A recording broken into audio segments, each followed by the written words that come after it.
جب تک نظریں ناپاک ہوتی ہیں ارادوں میں دراڑیں ہوتی ہیں، جب نظریں ناپاک ہوتی ہیں پھر عقیدے متزلزل ہوتے ہیں، جب نظریں ناپاک ہوتی ہیں پھر انسان کوئی بھی مہم سر نہیں کر سکتا، اور جب نظر پاک ہوتی ہے۔ حضرت عبداللہ بن حذافہ جہاد کر رہے تھے، روم کے عیسائیوں نے گرفتار کر لیا، 1000 آدمی نے مل کے پکڑا، گرفتار نہیں ہوتے تھے صحابی، 1000 آدمی نے گھیرا ڈالا، گرفتار کر کے لے گئے، اور جب بادشاہ کے سامنے گئے تو وزیر کہنے لگا بادشاہ بندہ بڑے کام کا ہے، اگر ہمارے قابو آ گیا تو فائدہ دے گا۔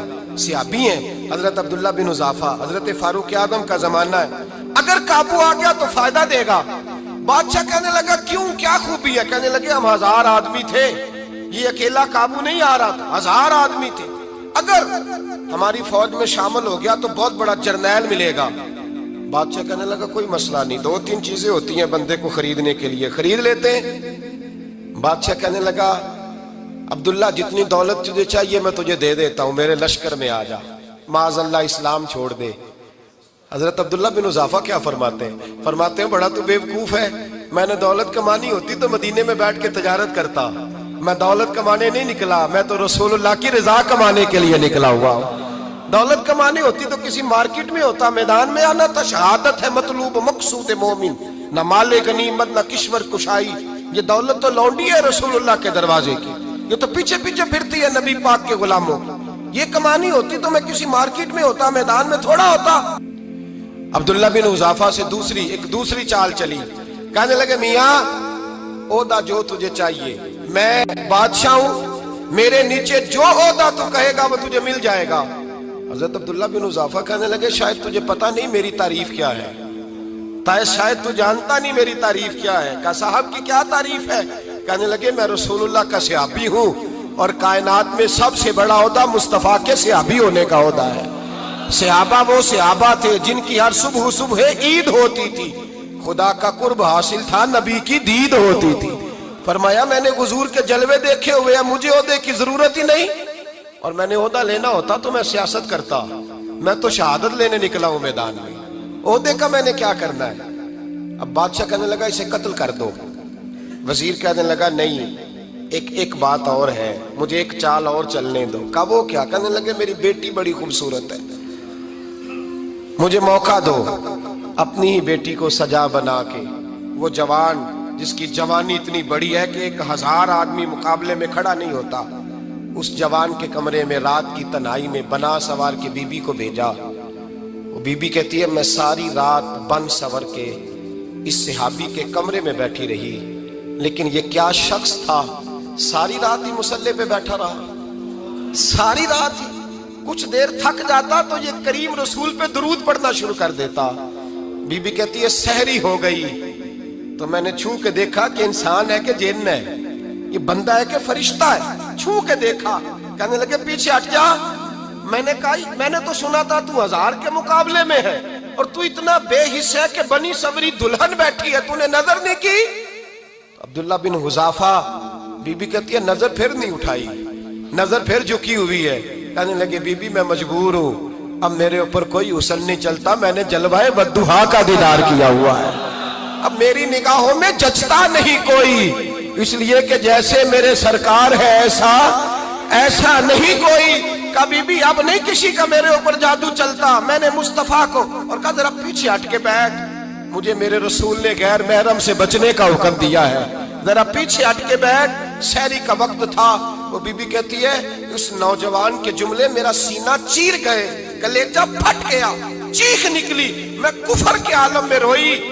میں نے کہا مجھے بتا تو صحیح، آخر یہ جذبہ کہاں سے ملتا ہے، آخر یہ روشنی تو میں نے دیکھی نہیں، کہاں سے آتی ہے؟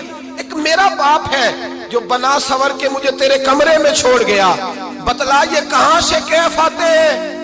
عبداللہ بن حذافہ کہنے لگے اگر کیف لینا ہے تو تو بھی میرے مصطفیٰ کا کلمہ پڑھ جا، آجا دروازہ رسول پہ جھک جا، مل جائے گا۔ سویرے دروازے پہ باپ آیا بیٹی سے رزلٹ لینے، دروازہ کھولا تو بیٹی نقاب پہنے باہر آئی۔ باپ کہنے لگا کیا بنا؟ کہنے لگی پیچھے ہٹ جا، تو غیر محرم ہے، کافر ہے، میں مسلمان ہوں۔ اس نے کہا کیا ہوا؟ کہنے لگی تیرے جیسے کو باپ کہوں، تیرے جیسے کو جو مجھے استعمال کر رہا تھا، میں تجھے باپ نہیں مانتی، میں اب رسول والی ہو گئی ہوں، میں حضرت فاطمہ کی کنیزہ ہو گئی ہوں، میں اب نبی کریم کی خادمہ ہوں، خبردار میرے قریب نہ آنا۔ یہ دعو بھی ناکام ہوا۔ اب حضرت عبداللہ بن حذافہ کے سامنے موت کھڑی کی، ایک کڑا میں تیل گرم کیا، کہنے لگے تجھے اس میں جلایا جائے گا۔ حضرت عبداللہ بن حذافہ رضی اللہ تعالیٰ عنہ جب جلنے کے قریب ہوئے تو رونے لگے۔ روم کا بادشاہ کہنے لگا شاید ڈر گیا ہے، کہنے لگے اب سمجھ آئی ہے، اب تجھے پتا چلا ہے، چلا آ جا۔ حضرت عبداللہ بن حذافہ کہنے لگے تو کافر ہے، تیری کافروں والی سوچ ہے، اس لیے نہیں رویا کہ موت سے ڈر گیا ہوں، میں تو اس لیے رویا ہوں کہ ایک جان ہے، وہ نبی پاک پہ قربان ہو رہی ہے، کاش رب مجھے 1000 جان دیتا، میں ساری مصطفیٰ پہ قربان کر دیتا۔ فاضل بریلوی فرماتے ہیں کروں تیرے نام پہ جاں فدا، نہ بس ایک جاں 2 جہاں فدا، اور میرا 2 جہاں سے بھی نہیں جی بھرا، میں کروں کیا کہ کروڑوں جہاں نہیں۔ اور میاں صاحب فرماتے ہیں وہ کچا رنگ للاری والا جڑا چڑھدا لیندا رہندا، اے عشق تیرے دا رنگ محمد چڑھ جائے پھر نہیں لیندا، عشق تیرے دا رنگ محمد چڑھ جائے پھر اے نہیں لیندا۔ میرے بھائی وہ روم کا بادشاہ کہنے لگا دنیا میں نے بھی بڑی دیکھی ہے، پر جیسے پاک صاف مصطفیٰ کے غلام دیکھے ایسا میں نے کوئی نہیں دیکھا۔ او بھائیو، نظر پاک ہو، روح پاک ہو، مزاج پاک ہو، پھر انسان بڑے بڑے کام کرتا ہے، پھر وہ مہمات کو سر کرتا ہے، پھر وہ صرف ایک گھر کے لیے نہیں، وہ ملت کے لیے فائدہ مند ہوتا ہے، پھر وہ گھرانوں کو لے کر چلتا ہے، پھر وہ بڑے بڑے معاشرے تشکیل دیتا ہے۔ میرے رسول کریم صلی اللہ علیہ وسلم نے پاک صاف ذہن کے لوگ تیار کیے۔ حضرت مرثد فرماتے ہیں میں ایک عورت پہ عاشق تھا، جب کلمہ پڑھا نبی پاک نے میری پشت پہ ہاتھ پھیرا، میں نے کہا حضور کوئی نصیحت؟ نبی پاک نے فرمایا نظر کو پاک رکھنا۔ آپ فرماتے ہیں عورتیں میرے پیچھے بھاگا کرتی تھیں اور مجھے کہا کرتی تھی اب تو دیکھتا کیوں نہیں؟ تو میں نے کہا پتا مجھے بھی نہیں، مصطفیٰ کی ایک نظر ہوئی ہے، رب نے سارے محل کو چہل دور فرما دیے، سارا کچھ ہی بدل گیا۔ ملت کے جوانوں یاد رکھو اس بات کو، یہ پاکیزگی، یہ نظر، یہ پاکیزگی، یہ مزاج، یہ انسان سے بڑے کام کرا لیتی ہے، اور اگر تیری نظر ناپاک رہتی ہے پھر تو کچھ نہیں کر سکتا، پھر تیری زندگی ایک ایسے قید خانے میں قید ہو گئی ہے جو تجھے 2 قدم بھی نہیں چلنے دے گی۔ سب سے پہلے مزاج کی پاکیزگی، اور دوسرا اصلاح معاشرہ کے لیے اہم درس یہ ہے اپنے آپ کو پاک صاف رکھیں، ذہنی طور پر، نظریاتی طور پر، اور دوسرا درس یہ ہے میرے بھائی ظلم اور زیادتی سے بچیں، پاک صاف رہ کے وقت شروع کریں، اور کسی جگہ بھی کوئی زیادتی، کوئی ظلم، میرے نبی کریم صلی اللہ علیہ وسلم کے مزاج کو اگر آپ دیکھیں گے نا، ہمارے معاشرے میں آج سب سے زیادہ زیادتی پتہ کون سی ہوتی ہے؟ لوگ عزتیں پامال کرتے ہیں، بدگمانیاں کرتے ہیں۔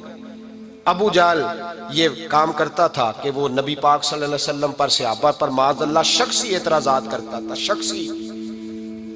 عزیزو، جب آدمی کا کسی سے اختلاف ہوتا ہے نا، یا کسی کو پسند نہیں کرتا یا کسی کو ریجیکٹ کرنا چاہتا ہے تو شخصی اعتراضات کرتا ہے، نیچے اترتا ہے، کمزور بات کرتا ہے، چھوٹی بات کرتا ہے۔ اور ہمارے زمانے میں تو یہ کام حسد کی وجہ سے ہوتا ہے، بڑے بڑے جماعتیں ٹوٹ جاتی ہیں، ملتوں کا شرازہ بکھر جاتا ہے، لیکن لوگ اپنی اس حرکت سے باز نہیں آتے، ساری زندگی ذاتی اور نجی اعتراضات کرتے رہے۔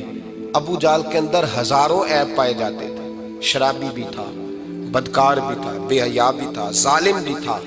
میرے نبی پاک صلی اللہ علیہ وسلم نے اسے دین کا پیغام دیا ہے، لیکن تاریخ کی کسی کتاب میں آپ کو یہ نہیں ملے گا کہ حضور نے کبھی اس کی شخصیت پر اعتراض کیا ہو۔ یہ فرمایا ہے کہ بڑا فرعون ہے اس امت کا، لیکن نیچے اتر کر کبھی اس کی ذاتی اور شخصی زندگی پر کوئی زیادتی صحابہ کی طرف سے اور نبی پاک کی طرف سے، بہت بڑی بات سمجھا رہا ہوں اگر آپ کی سمجھ میں آئے تو، ہم ذاتیات پر اترتے ہیں، ذات پر اتر کر زیادتی کرتے ہیں، ذات پر۔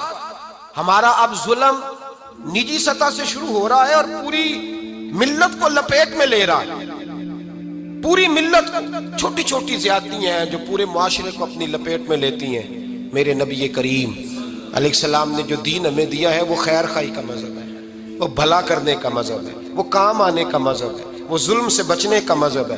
میرے نبی پاک نے فرمایا ظلم سے بچ جانا، قیامت کے اندھیروں میں جو بڑا اندھیرا ہوگا وہ ظلم ہوگا۔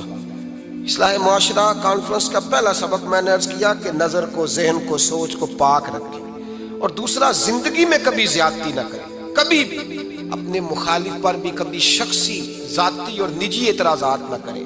یہ انسان کے اندر کا ظلم ہوتا ہے. ہمارے گھروں کے اندر سے ظلم جنم لینے لگا ہے. روز بہو پہ تیل چھڑکا جاتا ہے. روز کسی نہ کسی شہر سے اپنے ہی گھر سے اپنے ہی چراغ کو بند کرنے کی خبر نکلتی ہے. سڑکوں پہ چوکوں پہ چوراہوں میں غریب مسلے جاتے ہیں.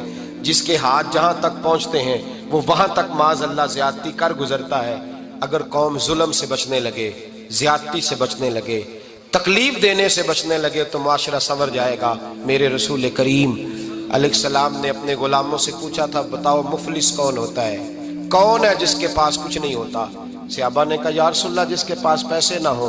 بخاری مسلم متفق علیہ حدیث ہے. نبی کریم نے فرمایا نا بھائی, مفلس تو وہ ہوگا جو قیامت کے دن احد پہاڑ کے برابر نیکیاں لے کے آئے گا. یا رسول اللہ اتنی نیکیاں پھر بھی مفلس ہے, پھر بھی غریب ہے؟ تو نبی پاک نے فرمایا نیکیاں پہاڑ کے برابر ہیں پر اس نے چغلیاں بڑی کی ہیں, غیبتیں بڑی کی ہیں, مذاق بڑے اڑائے, اس نے لوگوں پر پھپتیاں بڑی کسی, تان و تشنی بڑے کیے, ظلم بڑے کیے, گالی بڑی دی, لوگوں کے بارے میں بری باتیں کی. اب رب کریم نے وہ ساری نیکیاں ان لوگوں میں بانٹ دی. مفلس ہو گیا, غریب ہو گیا. زیادتی نہیں کریں, ظلم نہ کریں. اپنی نجی زندگی سے لے کر گھر کے اندر سے لے کر اجتماعی زندگی تک زیادتی سے بچیں. میرے نبی کریم علیہ السلام نے اپنے غلاموں کو یہ درس دیا ہے, دیکھنا کبھی زیادتی نہ ہونے پائے, دیکھنا کہیں ظلم نہ ہونے پائے, دیکھنا کسی شخص کو تمہارے قول فعل سے تمہارے مزاج سے تکلیف نہ پہنچے.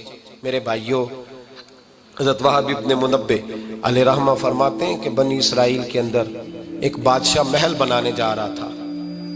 محل آج بھی جس آدمی کی سوسائٹی کے اندر 2-4 قلعے 2-4 ایکڑ کسی غریب کے آ جائیں, وہ یا تو اسے دھمکاتا ہے یا بلیک میل کرتا ہے, کچھ نہ ہو سکے تو پھر قتل ہی کرا دیتا ہے معاذ اللہ. اور یہ خبریں عام ہمیں سننے پڑھنے اور دیکھنے کو ملتی ہیں. بادشاہ محل بنانے جا رہا تھا. ایک غریب بی بی رہتی تھی, اس کی جھونپڑی بادشاہ کے محل کے نقشے میں آتی تھی. بادشاہ نے کہا بی بی منہ مانگی قیمت لے لو, خالی کر دو یہ مکان. بزرگوں کو اپنے جھونپڑیوں سے بڑی دلچسپی ہوتی ہے. بچے سوسائٹیوں میں چلے جاتے ہیں, ابا جی کہتے ہیں مجھے گاؤں میں رہنے دو, میرا یہی دل لگتا ہے, میں مجھے اس گھر سے دلچسپی ہو گئی. اماں کہنے لگی بادشاہ میں یہاں بیاہ کے آئی تھی, خامد انتقال کر گیا, اولاد اللہ نے دی نہیں, میں پکا ہوا پھالوں, گر جاؤں گی تو تیرا ہی ہے, لیکن مجھے اس آشیانے میں رہنے دے. یہ گھونسلہ میں نے تنکا کر کے بنایا ہے, مجھے رہنے دے, نہ مجھے نکال. کہنے لگا میرا نقشہ خراب ہوتا ہے.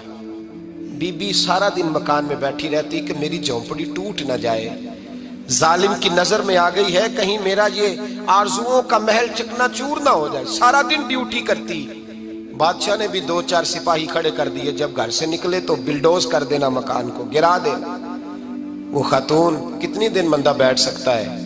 ایک دن سر شام گھر سے نکلی, 2-1 گھنٹے کے بعد واپس آئی تو مکان گر گیا تھا, دیوار بن گئی تھی.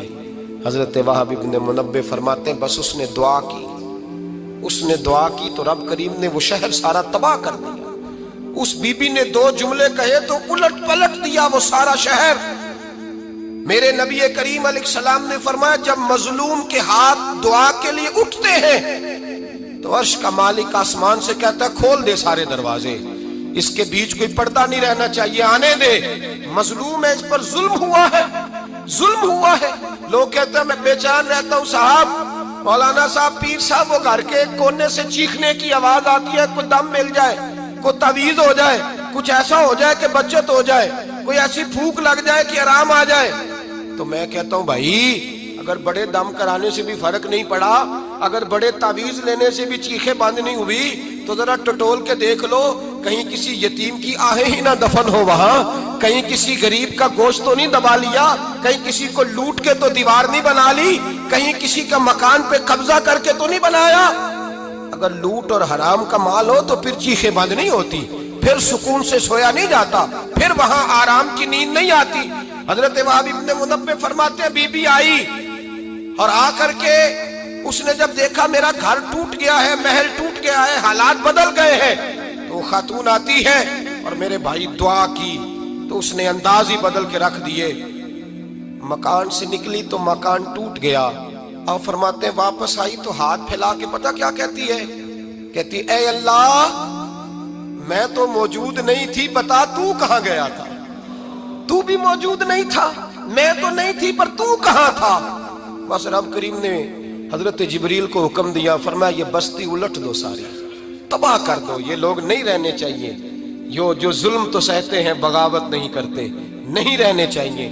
صاحب طبقات کہتے ہیں میرے مصطفیٰ کریم سید عالم صلی اللہ علیہ وسلم کے وصال ظاہری کے ایام قریب آئے تو حضور نے سرخ پٹی باندھی، تیز بخار ہے نبی کریم کو، 2 صحابہ سہارا دے کے مسجد میں لائے، نبی پاک علیہ السلام کو بظاہر سہارا دے کے لایا گیا۔ کریم رسول نے لوگوں کو جمع کیا، حضور آج کیا ہونے والا ہے، آج کیا کہا جائے گا، آج کس لیے میٹنگ بلائی ہے؟ نبی کریم کے کل صحابہ جب مسجد میں جمع ہوئے تو کھچا کھچ مسجد بھری ہے۔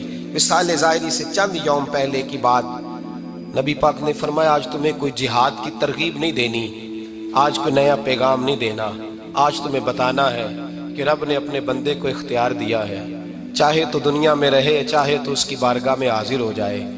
اس عبد نے بارگاہ ربوبیت کی طرف لوٹنے کا ارادہ کر لیا ہے۔ حضرت صدیق اکبر رونے لگے تو صحابہ نے کہا تمہیں کیا ہوا؟ کہنے لگے سمجھ نہیں رہے، کسی کی بات نہیں کر رہے، نبی پاک تو اپنی بات فرما رہے ہیں، اس نے جانے کا ارادہ کر لیا۔ سنیے میرے بھائی، محبوب پاک نے فرمایا بھائی کسی شخص کو میری طرف سے کوئی تکلیف پہنچی ہو تو بدلہ لے سکتا ہے، بدلہ لے سکتا ہے، کسی کو تکلیف پہنچی ہو۔ صحابہ پھوٹ کے رونے لگے، محبوبہ کرم ہی کرم ہوا ہے، رحمت ہی رحمت آئی، آپ کے بارے میں گمان کرنے والا بھی دائرہ ایمان سے نکل جائے گا۔ حضور آپ کیا فرما رہے ہیں؟ فرمایا نہیں بھائی اٹھو۔ پیچھے سے جناب عکاشہ بن محصن اٹھے، ہاتھ کانپتے ہیں، آگے بڑھے، کہنے لگے یا رسول اللہ ایک جنگ کے موقع پر آپ نے درہ مارا تھا، ننگی پیٹھ پر صفیں سیدھی کراتے، بات دل میں رہ گئی ہے، میں نے بدلہ لینا ہے۔ نبی کریم نے فرمایا بلال دوڑ کے جاؤ، فاطمہ کے گھر درہ پڑا ہے، درہ لاؤ۔ سیدنا بلال حبشی کہتے میں گیا، دستک دی، سیدہ طیبہ طاہرہ حضرت فاطمہ فرمانے لگی بلال کیسے آئے ہو؟ اماں جی وہ درہ چاہیے تھا۔ سیدہ کو تشویش ہوئی، کہنے لگے بلال نہ تو جنگ پہ جانا ہے، نہ جہاد ہے، نہ کوئی ایسا موقع ہے، حضور کی تو طبیعت مبارک بظاہر بڑی علیل ہے، درہ کیا کریں گے؟ حضرت بلال عرض کرنے لگے اماں جی ایک صحابی بدلہ لینے لگے ہیں۔ صاحب طبقات نے جملے لکھے ہیں، کہتے ہیں بی بی صاحبہ نے درہ بھی دیا اور امام حسن حسین کو بھی باہر نکالا۔ فرمانے لگی عکاشہ سے کہنا 100 درے مارے، ان 2 شہزادوں کے جسم پر نبی پاک کے قریب نہ جائے، میں نے 2 بچے پیدا ہی اپنے محبوب پر قربان کرنے کے لیے کیے، ان کو لے جا۔ حضرت بلال کہتے ہیں میں 2 شہزادے لے کے آیا، اور جب دروازے میں میں لے کے پہنچا تو نبی پاک نے دیکھا تو آنکھوں میں آنسو آ گئے۔ فرمایا ان کو بٹھا دو، مجھے پتا ہے فاطمہ نے کیا کہہ کے بھیجا ہے۔ حضرت سیدنا بلال فرماتے ہیں درہ میں نے جناب عکاشہ کو دیا، حضرت عکاشہ درہ لے کے آگے جو بڑھے تو حضرت ابو بکر صدیق نے ان کے پیروں پہ ہاتھ رکھا، فرمایا عکاشہ میری طرف آ یار، مجھے مار درے، نبی پاک کے قریب نہ جا۔ مصطفیٰ کریم نے فرمایا ابو بکر تو ہٹ جا، اسے آنے دے۔ فرماتے ہیں میں چند قدم آگے گیا تو مولا علی شیر خدا نے میرے پیر پہ ہاتھ رکھا، کہنے لگے عکاشہ سوچ تو صحیح تو کیا کر رہا ہے؟ حضور نے فرمایا علی ہٹ جاؤ، میرا اور ان کا معاملہ ہے۔ جناب عکاشہ آگے بڑھ رہے، نبی کریم نے فرمایا میں اپنی امت کو درس دینا چاہتا ہوں، خبردار خبردار زندگی میں تمہارے ہاتھ سے زبان سے کسی کو تکلیف نہ پہنچنے پائے، خبردار یاد رکھنا وہ معاشرے بگڑ جاتے ہیں، وہ معاشرے تباہ کر دیے جاتے ہیں جہاں ظلم ہوتا ہے، جہاں زیادتی ہوتی ہے، جہاں لوگوں کو ستایا جاتا ہے۔ محبوب کریم کے قریب آئے حضرت عکاشہ کا، حضور میری پیٹھ ننگی تھی، آپ بھی ذرا کپڑا ہٹائیے۔ نبی کریم نے پیٹھ سے کپڑا ہٹایا، جناب عکاشہ نے درہ جو اٹھایا تو صحابہ کی چیخیں نکلی، حضرت عکاشہ نے درہ دور پھینکا، حضور کے بطن اطہر سے لپٹ گئے، چومنے لگے، کہنے لگے حضور وہ تو صفیں سیدھی کراتے لگ گیا تھا، آپ نے کہاں مارا تھا؟ یا رسول اللہ میں تو بہانہ بنا رہا تھا کہ جاتی دفعہ مجھے وجود چومنے کا موقع نصیب ہو جائے، مجھے یہ موقع نصیب ہو جائے۔ میرے حبیب نے فرمایا جس نے جنتی دیکھنا ہو میرے عکاشہ کی زیارت کر لے۔ بھائی ظلم کا دروازہ کھلا ہوا ہے اور لوگ بھول جاتے ہیں زیادتی کرتے ہوئے، وہ بہو سے ہی کیوں نہ کریں، وہ اپنے گھر کے بھول جاتے ہیں کہ شاید پوچھنے والا کوئی نہیں، شاید میزان نہیں لگے گا۔ ایران کے بادشاہ نے اپنے بیٹے کو پڑھانے کے لیے ایک استاد صاحب کا بندوبست کیا، استاد صاحب کو کہا کہ میرے بچے کو دین پڑھائیے، میں چاہتا ہوں کل اس نے عنان حکومت کو سنبھالنا ہے تو یہ دین سے آگاہ ہو جائے، اس کو کچھ سکھائیے، پڑھائیے۔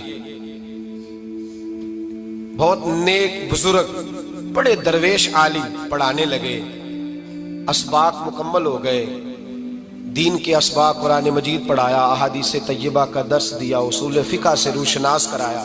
جب بچے نے مکمل تعلیم حاصل کر لی اور آمین ہو گئی، دستار ہو گئی، فارغ ہو گئے، تو پھر ایک دن استاد صاحب نے کہا بیٹے کل تم نے ضرور آنا ہے، کچھ بات کرنی ہے۔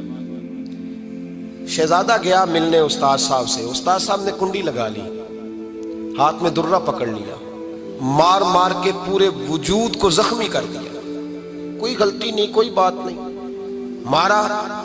اب بچہ آیا آ کے بادشاہ سلامت سے کہا کہ ابا جی سمجھ نہیں آئی، بڑا مارا ہے استاد نے۔ تو سیانے تھے نا بادشاہ، یہاں تو قاری صاحب روز کٹہرے میں کھڑے ہوتے ہیں، مولوی صاحب آپ نے میرے بچے کو کیوں مارا ہے؟ آپ 8,000 کے مولوی ہیں، میرا کئی کروڑ کا بچہ ہے، سویرے بدل لیں گے، خبردار آپ نے بچے کو ہاتھ لگایا، اپنی حیثیت میں رہے معاذ اللہ۔ جو قومیں استادوں کو کٹہروں میں کھڑا کرتی ہیں وہ ترقی نہیں کر پاتی، جو استادوں کو کٹہروں میں روز کھڑا کرتے ہیں۔ کہا ابا جی بڑا مارا ہے، تو والد بڑے سمجھدار تھے، کہنے لگے بیٹا استاد باپ ہوتا ہے، وہ زیادتی نہیں کرتا، کوئی بات ہوگی میں تیرے استاد کو کٹہرے میں نہیں بلاؤں گا۔ اماں سے بات کی، اماں کہنے لگی بیٹا میں تیرے باپ سے کیسے بات کروں، ڈر آتا۔ وقت گزر گیا، 22 سال بیت گئے، 22 سال گزر گئے، بادشاہ کا انتقال ہوا، شہزادہ تخت پہ بیٹھا، پہلا حکم یہ دیا کہ میرے استاد کو بلاؤ، پہلا حکم۔ استاد جی بوڑھے ہو گئے تھے، چھڑی کے اوپر ٹیک لگا کے آئے اور بھویں سفید ہو کے جھک گئی تھیں، یوں آنکھ کھول کے بڑی مشکل سے دیکھا، کہنے لگے شہزادے حکم ہو۔ کب میں شہزادہ نہیں، اب میں بادشاہ بن گیا ہوں۔ استاد جی 22 سال بیت گئے، آپ نے مارا تھا، پر وہ درد چونکہ زیادتی کی تھی، میرا قصور کوئی نہیں تھا، تو نہ میری روح سے درد گیا ہے نہ میرے جسم سے گیا ہے، میں بے اختیار تھا، پوچھ نہیں سکتا تھا، آج با اختیار ہوا ہوں۔ سب سے پہلے پہلا حکم آپ کو دیا، بلایا ہے، بتائے کیوں مارا تھا، کیوں مجھے مارا تھا، میری زیادتی بتائے۔ تو استاد، بوڑھے استاد کی آنکھیں آنسوں سے بھر گئیں، کہنے لگے بیٹے بس آج کے دن کے لیے مارا تھا، یہ جو دن آ گیا نا میری زندگی میں اس لیے مارا تھا، یہ میں چاہتا تھا میری زندگی میں وقت آئے، آج کے بس میری مراد پوری ہو گئی۔ کہا صاحب کس لیے، مجھے بھی سمجھائے۔ آپ فرمانے لگے کتنی دیر ہو گئی تجھے مار کھائے ہوئے، کتنا زمانہ بیت گیا؟ کہنے لگا 22 سال۔ فرمایا زخم بھولے تو نہیں، درد ختم تو نہیں ہوئی، تمہیں بات 1 منٹ کے لیے بھی تمہارے حافظے سے محو تو نہیں ہوئی؟ کہا استاد جی روز رات کو یاد آتی، روز خیال آتا تھا۔ استاد کہنے لگے بھائی تو بے اختیار تھا، پوچھ نہیں سکا، 22 سال تجھے یاد رہا، مجھے پتا تھا تو ایک دن حکمران بنے گا، میں نے تجھے اس لیے مارا تھا کہ بیٹے یاد رکھنا، کسی پہ ظلم نہ کرنا، اگر تجھے 22 سال تک یاد رہا ہے تو جس پر تو ظلم کرے گا اسے بھی قیامت تک یاد رہے گا، اور یہ یاد رکھنا تو آج با اختیار ہوا تو تو نے مجھے بلا لیا ہے، قیامت کے دن غریب با اختیار ہو جائیں گے، مظلوم با اختیار ہو جائیں گے، وہ با اختیار ہوں گے باللہ الواحد القہار، رب کریم کی بارگاہ کے اندر ان کا اختیار ہوگا، اکیلے اللہ کی حکمرانی ہوگی، پھر وہ بلائیں گے بڑے بڑے کج کلا، دنیا میں جن کی پگڑیاں اونچی تھیں وہ سر جھکائے کھڑے ہوں گے، دنیا میں جو ڈکٹیٹر بنتے تھے ان کی پشتیں لال ہوں گی، ان کو غدار لکھا جائے گا، قیامت تک نہیں بھولے گا۔ ظلم کرنا تو سوچ سمجھ کے کرنا، اتنا کرنا جتنا تم سہ سکتے ہو، اتنی زیادتی کرنا جتنی قیامت میں تم برداشت کر سکتے ہو۔ میرے نبی کریم صلی اللہ علیہ وسلم نے فرمایا ظلم سے بچو، یہ قیامت کے اندھیروں میں سے ایک اندھیرا ہوگا۔ زندگی میں زیادتی نہ کریں، اگر تھوڑی دیر کے لیے کوئی چیز برداشت کر جائیں گے تو وہ فائدہ دے جائے گی، کچھ دیر کے لیے اگر سہ جائیں گے تو نفع مل جائے گا، سہنے کی کوشش کریں لیکن زیادتی نہ کریں، نظر کو، سوچ کو، ذہن کو پاک رکھیں، اور میرے بھائی زندگی پوری ظلم سے بچیں، زیادتی سے بچیں۔ امیر المومنین حضرت جناب سیدنا عمر فاروق رضی اللہ تعالیٰ عنہ رات گھر میں تھے تو رونے لگے، بڑی دیر تک روتے رہے۔ والدہ اٹھی تو صاحبزادے سے کہنے لگی پتہ کرو تمہارے باپ کو کیا مسئلہ ہے۔ شہزادے آئے، کہنے لگے امیر المومنین والد گرامی کیا ہوا؟ تو حضرت عمر فاروق کہنے لگے بیٹا اپنی اماں کو بلاؤ۔ والدہ آ گئیں، کیا بات ہے، کچھ طبیعت خراب ہے تو حکیم کا بندوبست کیا جائے۔ تو حضرت عمر کہنے لگے کچھ بھی نہیں، آج مسجد سے نکلا ہوں تو نبی پاک کے صحابہ میری تعریفیں کر رہے تھے۔ یہ حضرت فاروق اعظم کے وصال کے قریب کے دن ہے۔ تعریفیں تو حضرت یہ رونے کی بات ہے کہ خوش ہونے کی؟ آپ فرمانے لگے نہیں، سوچتا ہوں باہر تو میں اچھا رہا ہوں، پتہ نہیں گھر میں ہی کوئی زیادتی نہ ہو گئی ہو، پتہ نہیں تمہارے ساتھ بھی میرے معاملات ٹھیک تھے کہ نہیں، صحابہ تو تعریف کرتے ہیں، رو رہا ہوں۔